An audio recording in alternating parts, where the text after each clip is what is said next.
Hi friends, ആർഫറയിലേക്ക് എല്ലാവർക്കും ഒരിക്കൽ കൂടി സ്വാഗതം. നിഫ്റ്റി അതേപോലെ സെൻസെക്സും ഇന്ന് 1% ഒരു ഗെയിൻ നേടി. അപ്പോൾ തുടർച്ചയായിട്ട് രണ്ടാമത്തെ ദിവസമാണ് നിഫ്റ്റി ഇതേപോലെ ഒരു ബുള്ളിഷ് മൊമെൻറ്റം കാണിക്കുന്നത്. അപ്പോൾ 22,500 എന്നുള്ള ലെവലിന് മുകളിൽ നിഫ്റ്റി എത്തി എന്നുള്ളത് വളരെയധികം ഇൻട്രസ്റ്റിംഗ് ആയിട്ടുള്ള ഒരു കാര്യമാണ്. നമുക്ക് കാണാൻ പറ്റും അവിടെ ഒരു ഹാമർ പാറ്റേൺ ഫോം ചെയ്തതായിട്ട് കാണാം. പൂർണ്ണമായിട്ടും ഒരു ഹാമർ പാറ്റേൺ അല്ല, പക്ഷേ 90% ഒരു ബുള്ളിഷ് ഹാമർ നമുക്ക് അവിടെ കാണാൻ പറ്റും. ആ ഒരു ടോപ്പിലുള്ള ഒരു സ്മോൾ വിക്ക് മാത്രമാണ് ചെറിയൊരു സംശയം ഉണ്ടാക്കുന്നത്. അല്ലാത്ത പക്ഷം ഒരു ബുള്ളിഷ് മാർക്കറ്റിൻ്റെ ഒരു ലക്ഷണമാണ് ആ ഒരു കാൻഡിൽ സ്റ്റിക്ക് പാറ്റേൺ കാണിക്കുന്നത്. അപ്പോൾ 22,800 എന്ന ഒരു റെസിസ്റ്റൻസിന് മേലെ അടുത്ത ദിവസങ്ങളിൽ വരികയാണെങ്കിൽ മാർക്കറ്റ് റിക്കവറി സ്റ്റേജിലേക്ക് വരുന്നതായിട്ട് നമുക്ക് വിലയിരുത്താൻ പറ്റും. കാരണം ഈ 22,800 എന്ന ലെവല് പല തവണ ടെസ്റ്റ് ചെയ്തിട്ടാണ് മാർക്കറ്റ് താഴോട്ടേക്ക് പോയത്. അതുകൊണ്ട് തന്നെ ആ ഒരു ലെവലിനെ മറികടക്കുകയാണെങ്കിൽ തീർച്ചയായിട്ടും അത് നിഫ്റ്റിയുടെ ആദ്യത്തെ വെല്ലുവിളി മറികടന്നു എന്ന് വേണമെങ്കിൽ നമുക്ക് പറയാം. പിന്നത്തെ ബ്രോഡ് മാർക്കറ്റ് എല്ലാം പോസിറ്റീവായിരുന്നു. അവിടെ വളരെ ഇൻട്രസ്റ്റിംഗ് ആയിട്ട് നമുക്ക് കാണാൻ പറ്റുന്നത് മൈക്രോ ക്യാപ്പ് 250 ഇൻഡെക്സിൽ 2% അപ്സൈഡ് മൂവ് കാണാൻ പറ്റും. അപ്പോൾ എല്ലാ ബ്രോഡ് മാർക്കറ്റ് ഇൻഡെക്സിനേക്കാൾ കൂടുതൽ മൈക്രോ ക്യാപ്പ് ഇൻഡെക്സ് മുന്നേറിയതായിട്ട് കാണാൻ പറ്റും. നമുക്കറിയാം മാർക്കറ്റ് ഒരു റിക്കവറി കാണിക്കുമ്പോൾ ആദ്യം മുന്നേറുന്നത് ലാർജ് ക്യാപ് സ്റ്റോക്കുകളും, പിന്നീട് മിഡ് ക്യാപ്പും, പിന്നീട് സ്മോൾ ക്യാപ്പും, പിന്നീട് മൈക്രോ ക്യാപ്പുമാണ്. ഇവിടെ ആ ഒരു രീതിയിലേക്കാണ് കാര്യങ്ങൾ പോകുന്നത്. അപ്പോൾ റീറ്റെയിലേഴ്സ് നല്ല തോതിൽ ബൈങ്ങിലേക്ക് വരുന്നതിൻ്റെ ഒരു ലക്ഷണമാണ് നമുക്കിവിടെ കാണാൻ കഴിയുന്നത്. കാരണം മാർക്കറ്റ് മൂഡ് ഇൻഡെക്സ് നമ്മൾ നോക്കിക്കഴിഞ്ഞാൽ അത് ആ ഒരു ഫിയർ സോൺ മറികടന്നുകൊണ്ട് ഇപ്പോൾ ഗ്രീഡി സോണിലേക്ക് പോയിരിക്കുകയാണ്. അതായത് ആർത്തി ആളുകളിൽ വർദ്ധിച്ചു വരുന്നുണ്ട് എന്നാണ് ഇത് സൂചിപ്പിക്കുന്നത്. സെക്ടോറൽ ഇൻഡെക്സുകൾ നമ്മൾ നോക്കിക്കഴിഞ്ഞാൽ മെറ്റൽ ഇൻഡെക്സും അതുപോലെ ഓയിൽ ആൻഡ് ഗ്യാസ് ഇൻഡെക്സുമാണ് 2% കൂടുതലുള്ള അപ്സൈഡ് മൂവ് ഇന്ന് കാണിച്ചിട്ടുള്ളത്. അപ്പോൾ അതിന് കൃത്യമായ കാരണങ്ങളുണ്ടായിരുന്നു, അത് നമ്മൾ പറയുന്നതായിരിക്കും.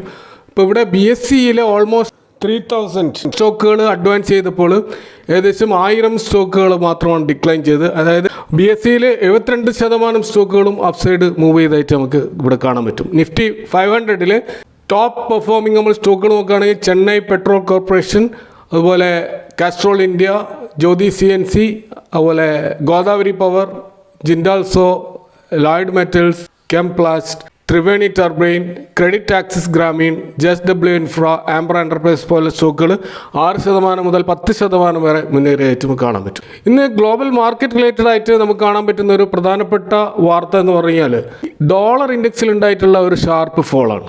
അപ്പോൾ ഈ ഡോളർ ഇൻഡെക്സിൽ ഉണ്ടായിട്ടുള്ള ഈ ഒരു ഷാർപ്പ് ഫോള് ഇന്ത്യക്ക് അല്ലെങ്കിൽ നമ്മുടെ ഇന്ത്യൻ മാർക്കറ്റിന് വലിയ അനുഗ്രഹമായി വന്നിട്ടുണ്ട്. അതെങ്ങനെയാണെന്ന് വെച്ചാൽ ഈ ഡോളർ ഇൻഡെക്സ് എന്നത് US ഡോളറിൻ്റെ സ്ട്രെങ്ത്ത് എത്രയുണ്ടെന്ന് മറ്റ് 6 പ്രധാനപ്പെട്ട കറൻസിയുമായി തട്ടിച്ച് നോക്കി കണ്ടെത്തുന്ന ഒരു വാല്യൂ ആണ്. ആ ഒരു 6 കറൻസി എന്ന് പറയുന്നത് യൂറോ, അതുപോലെ ജപ്പാനീസ് യെൻ, അതുപോലെ ബ്രിട്ടീഷ് പൗണ്ട്, കനേഡിയൻ ഡോളർ, അതുപോലെ സ്വീഡിഷ് ക്രോണോ, അതുപോലെ സ്വിസ് ഫ്രാങ്ക്. ഈ ഒരു 6 ബക്കറ്റ് ഓഫ് കറൻസിയും അതിനെ ഡോളറുമായിട്ട് തട്ടിച്ച് നോക്കിയിട്ട് ഡോളറിൻ്റെ സ്ട്രെങ്ത്ത് താരതമ്യം ചെയ്യുന്ന ഒരു രീതിയാണ് ഡോളർ ഇൻഡെക്സ്. ഇപ്പോൾ ഈ ഒരു ഡോളർ ഇൻഡെക്സിൽ 80% വെയിറ്റേജ് ഉള്ളത് യൂറോക്കും യെന്നിനും പൗണ്ടിനുമാണ്. അപ്പോൾ ഈ ഒരു ഡോളർ ഇൻഡെക്സ് വാല്യൂ എത്രമാത്രം ഹൈ ആകുന്നു അത്രമാത്രം US ഡോളർ സ്ട്രെങ്ത്ത് കൂടുന്നു എന്നാണ് അർത്ഥം. തിരിച്ച് ഇത് താഴോട്ടേക്ക് വരുമ്പോൾ അതിൻ്റെ അർത്ഥം US ഡോളർ വീക്ക് ആകുന്നു എന്നാണ് അർത്ഥം. അപ്പോൾ നമുക്കിവിടെ കാണാൻ പറ്റും കറൻ്റ്ലി ഇപ്പോൾ ഡോളർ ഇൻഡെക്സ് കാണിക്കുന്നത് 104 ആണ്. ഡോളർ ഇൻഡെക്സിൻ്റെ ഹൈ നോക്കുകയാണെങ്കിൽ 110 എന്ന ലെവലാണ് ഹൈ. ആ ലെവലിൽ നിന്നാണ് 104ലേക്ക് ഇപ്പോൾ വന്നിട്ടുള്ളത്. ഇതൊരു ഷാർപ്പായിട്ടുള്ള ഒരു ഫോളാണ്. ഈ ഒരു ഫോളിന് കാരണമായത് ട്രംപിൻ്റെ താരിഫ് വാർ റിലേറ്റഡുമായിട്ടുള്ള ന്യൂസുകളാണ്. അതിൻ്റെ ഒരു അനിശ്ചിതാവസ്ഥയാണ് ഇങ്ങനെയൊരു ഫോളിലേക്ക് ഡോളർ ഇൻഡെക്സ് പോകാൻ കാരണം. എന്നാൽ അതിൻ്റെ അർത്ഥം ഇന്ത്യൻ കറൻസിയും ഡോളറുമായിട്ട് കമ്പയർ ചെയ്യുമ്പോൾ ഇന്ത്യൻ കറൻസി വീക്ക് തന്നെയാണ്. ഇപ്പോഴും 87 എന്ന ലെവലിലാണ് നമുക്ക് കാണാൻ പറ്റുക. ഇപ്പോൾ ഇന്ത്യൻ കറൻസി ഇനിയും സ്ട്രെങ്ത്ത് നേടിയിട്ടില്ല. പക്ഷേ ഡോളർ ഇൻഡെക്സ് വീക്കായത് കാരണം FIAs അവരുടെ സെല്ലിങ് കുറച്ചു എന്ന് നമുക്ക് കാണാൻ കഴിയും. ഇപ്പോൾ കഴിഞ്ഞ 3 ട്രേഡിംഗ് സെഷനിൽ നമ്മളത് നോക്കുകയാണെങ്കിൽ അത് 4,700 ലെവലിൽ മാർച്ച് 3-ൽ ഉണ്ടായിരുന്ന സെല്ലിങ് 3,400ലേക്ക് കുറഞ്ഞതായിട്ട് കാണും. തൊട്ടടുത്ത ദിവസം അത് 2,800ലേക്ക് കുറഞ്ഞതായിട്ടും ഇന്ന് നമ്മൾ കാണുന്ന FIDIS ഡാറ്റയിൽ നോക്കിക്കഴിഞ്ഞാൽ 2,300 കോടിയായിട്ട് ഈ മാസം ഏറ്റവും ലോയിലേക്ക് പോയിരിക്കുകയാണ്. അപ്പോൾ മാർക്കറ്റിൽ ഈ ഹെവി സെല്ലിങ് കുറയാനുള്ള ഒരു പ്രധാനപ്പെട്ട കാരണം ഇതാണെന്ന് നമുക്ക് മനസ്സിലാക്കാൻ പറ്റും. എന്നാൽ മാർക്കറ്റ് ബുള്ളിഷാകാൻ മറ്റൊരു പ്രധാനപ്പെട്ട കാരണമുണ്ട്. അത് RBI മാർക്കറ്റിൽ പണം പമ്പ് ചെയ്തുകൊണ്ട് നമ്മുടെ ലിക്വിഡിറ്റി വർദ്ധിപ്പിക്കാൻ എടുക്കുന്ന മെഷേഴ്സാണ്. അപ്പോൾ ഇന്ന് തന്നെ നമുക്ക് കാണാൻ പറ്റും RBI റിലേറ്റഡ് ആയിട്ട് വന്ന വാർത്ത. അതായത് ഗവൺമെൻറ് ബോണ്ട് പർച്ചേസിലൂടെയും അതേപോലെ കറൻസി സ്വാപ്പിങ്ങിലൂടെയും മാർക്കറ്റ് ലിക്വിഡിറ്റി വർദ്ധിപ്പിക്കാൻ തീരുമാനിച്ചിരിക്കുകയാണ്. ഇപ്പോൾ ഓപ്പൺ മാർക്കറ്റ് ഓപ്പറേഷൻ എന്നാണ് നമ്മൾ ഇതിന് പൊതുവെ പറയാറുള്ളത്. അപ്പോൾ ഈ ഓപ്പൺ മാർക്കറ്റ് ഓപ്പറേഷനിലൂടെ ബോണ്ടുകൾ പർച്ചേസ് ചെയ്യുമ്പോൾ ഏകദേശം 1 lakh crore ഒരു പമ്പിംഗ് ആണ് RBI ഉദ്ദേശിക്കുന്നത്. അപ്പോൾ ഇതൊരു ഓപ്ഷൻ വഴി 2 ഘട്ടങ്ങളായിട്ടാണ് ഇംപ്ലിമെൻ്റ് ചെയ്യുക. മാർച്ച് 12-നും അതുപോലെ മാർച്ച് 18-നുമായിട്ട് 2 ഘട്ടങ്ങളിലായിട്ട് ഇത് ഇംപ്ലിമെൻ്റ് ചെയ്യും. അതിൻ്റെ ഭാഗമായിട്ട് നമ്മുടെ മാർക്കറ്റ് നല്ലതുപോലെ ലിക്വിഡിറ്റി വർദ്ധിക്കാനുള്ള സാധ്യത ഉണ്ടാവും. അപ്പോൾ RBI ലോങ് ടേമിലേക്ക് ഇത്തരത്തിലുള്ള മാർക്കറ്റ് ലിക്വിഡിറ്റി വർദ്ധിപ്പിക്കുവാനുള്ള ലോങ് ടേം പ്ലാനുകളുമായിട്ടാണ് ഇന്ന് RBIയുടെ പത്രക്കുറിപ്പ് വന്നതായിട്ട് നമുക്ക് കാണാൻ പറ്റുന്നത്. മറ്റൊരു പ്രധാനപ്പെട്ട ട്രിഗർ ഇന്നത്തെ മാർക്കറ്റിൽ ഉണ്ടായിട്ടുള്ളത് ക്രൂഡ് ഓയിൽ പ്രൈസിൽ വന്നിട്ടുള്ള ഡിക്ലൈനാണ്. നമുക്കറിയാം ക്രൂഡ് ഓയിൽ പ്രൈസ് കഴിഞ്ഞ 6 മാസത്തെ ഏറ്റവും കുറഞ്ഞ വിലയിലെത്തിയിരിക്കുകയാണ്. അത് ഏകദേശം 16% ഒരു ഫോളാണ്. അപ്പോൾ ഇതിന് പ്രധാനപ്പെട്ട കാരണമായിട്ടുള്ളത് ഒപെക് രാജ്യങ്ങളും അതുപോലെ ഓയിൽ എക്സ്പോർട്ടിംഗ് നാഷൻസും അവരുടെ 2.2 ബില്യൺ ഔട്ട്പുട്ട് കട്ട് അത് എടുത്തു കളയാൻ തീരുമാനിച്ചതും അതുപോലെ ഈ ഓയിൽ പ്രൊഡക്ഷൻ വർദ്ധിപ്പിക്കാൻ തീരുമാനിച്ചതും അത് കാരണം ഉണ്ടാകാൻ പോകുന്ന സപ്ലൈ ഇൻക്രീസും ഒക്കെയാണ് ഓയിൽ പ്രൈസ് കുറയാൻ കാരണമായിട്ടുള്ളത്. അപ്പോൾ ഇത് നമ്മുടെ ഇന്ത്യൻ മാർക്കറ്റിന് വലിയൊരു അനുഗ്രഹമായി മാറാൻ പോവുകയാണ്. കാരണം RBIയുടെ ഒരു കണക്കൂട്ടൽ പ്രകാരം 10% ഡ്രോപ്പ് ക്രൂഡ് ഓയിൽ പ്രൈസിൽ ഉണ്ടായിക്കഴിഞ്ഞാൽ അത് നമ്മുടെ ഇൻഫ്ലേഷനിൽ 0.3 മുതൽ 0.4% വരെ ഡ്രോപ്പ് ഉണ്ടാവുമെന്നുള്ളതാണ്. അപ്പോൾ ഇൻഫ്ലേഷനെ വലിയ തോതിൽ കുറക്കാൻ ഈ ക്രൂഡ് ഓയിൽ പ്രൈസ് ഡൗൺ ആകുന്നത് കാരണമാകും. കൂടാതെ നമുക്കറിയാം ഇന്ത്യയിലെ പല കമ്പനികൾക്കും, പ്രത്യേകിച്ച് ഓയിൽ മാർക്കറ്റിംഗ് കമ്പനികൾ, പെയിൻറ്റ് കമ്പനികൾ, ഡൈ അതുപോലെ പിഗ്മെൻറ്റുകൾ നിർമ്മിക്കുന്ന കെമിക്കൽ കമ്പനികൾ, ഇവരുടെ എല്ലാം പ്രധാനപ്പെട്ട ഒരു റോ മെറ്റീരിയലാണ് ക്രൂഡ് ഓയിൽ. അതുകൊണ്ട് തന്നെ അവരുടെ ആ ഒരു പ്രൊഡക്ഷൻ കോസ്റ്റ് കുറക്കാനും അത് സാധ്യമാകും. അത് ഇവരുടെ പ്രോഫിറ്റബിലിറ്റി വർദ്ധിപ്പിക്കുവാനും ഏർണിങ്സ് വർദ്ധിപ്പിക്കാനും സഹായകമാകും.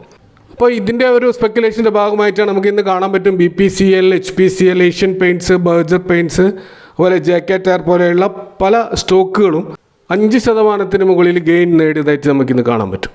മറ്റൊരു പ്രധാനപ്പെട്ട കാര്യം മാർക്കറ്റിൽ ഒരു പോസിറ്റീവ് ബുള്ളിഷ്നെസ് കാരണമായിട്ടുള്ളത് ചൈനീസ് സ്റ്റിമുലസ് പാക്കേജാണ്.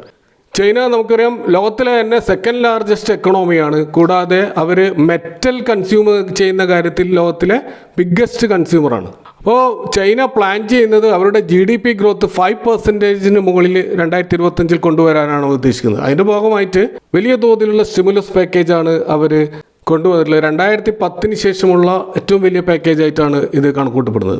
അപ്പോൾ അതിൻ്റെ ഭാഗമായിട്ട് മെറ്റൽ സെഗ്മെൻറ്റിൽ വമ്പിച്ച ഒരു ഡിമാൻഡായിരിക്കും ഉണ്ടാവുക. അതിൻ്റെ ഭാഗമായിട്ട് മെറ്റൽ സ്റ്റോക്കിലും നല്ല റാലി നമുക്ക് ഇന്ന് തന്നെ മെറ്റൽ ഇൻഡെക്സിൽ 2% കൂടുതലുള്ള അപ്സൈഡ് ഇന്നലെയും ഇന്നുമായിട്ട് നമുക്ക് കാണാൻ പറ്റും.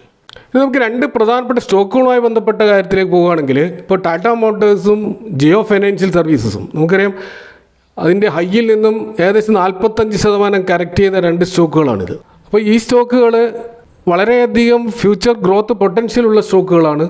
പക്ഷേ അതിന് ആനുപാതികമായിട്ട് സ്റ്റോക്കിൻ്റെ പ്രൈസ് പോകാതെ പ്രൈസ് ഇത്രയധികം കുത്തനെ താഴോട്ടേക്ക് വന്നത് ഇൻവെസ്റ്റേഴ്സിന് വലിയ നിരാശ ഉണ്ടാക്കിയൊരു കാര്യമാണ്. പക്ഷെ ഇവിടെ ഇപ്പോൾ മോർഗൻ സ്റ്റാൻലി കഴിഞ്ഞ ദിവസം പറഞ്ഞിട്ടുള്ളത് അവർ ഈ ടാറ്റ മോട്ടോഴ്സിന് ഈക്വൽ വെയിറ്റ് എന്നുള്ള റേറ്റിംഗ് കൊടുത്തുകൊണ്ട് അതിൻ്റെ ബുള്ളിഷ്നെസ് അവർ പ്രഖ്യാപിച്ചിരിക്കുകയാണ്.